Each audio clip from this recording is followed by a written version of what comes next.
Thank you for joining us for today's webinar, hosted by the Emerging Viruses in Cucurbits Working Group. I'm Rebecca Melanson, an extension plant pathologist with the Mississippi State University Extension Service and co-chair of the EVCWG, and I will once again be serving as your webinar host today. Today's webinar is the last webinar in the series Cucurbit Viruses in the United States, and we'll focus on other vectored and mechanically and seed-transmitted viruses and viruses with unknown modes of transmission in cucurbits.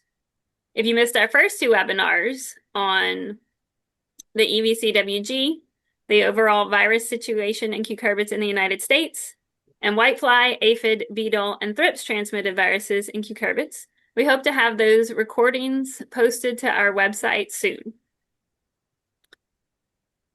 While the focus of this webinar series is cucurbit viruses in the United States, many of these viruses to be discussed do occur and cause problems outside of the United States, and so you may have benefit in listening to these presentations. So before we get started, a few reminders. Today's Zoom session is in the webinar format, so all attendee microphones and videos are turned off. All webinars will be recorded, and as I mentioned, we will post these to the website as soon as they are processed. Webinars have been approved for Certified Crop Advisor Continuing Education units. The QR code to immediately receive your CEUs will be shared at the end of this webinar before the question and answer session. And each of the individual presentations in today's webinar should last approximately 10 minutes, and then we will have the Q&A session at the end of all of the formal presentations.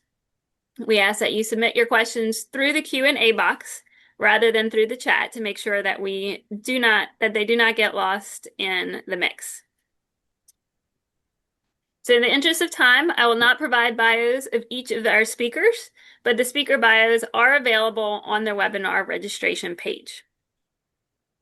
So with that, we will get started with our presentations, and I will turn it over to our first speaker, Dr. Bob Gilbertson,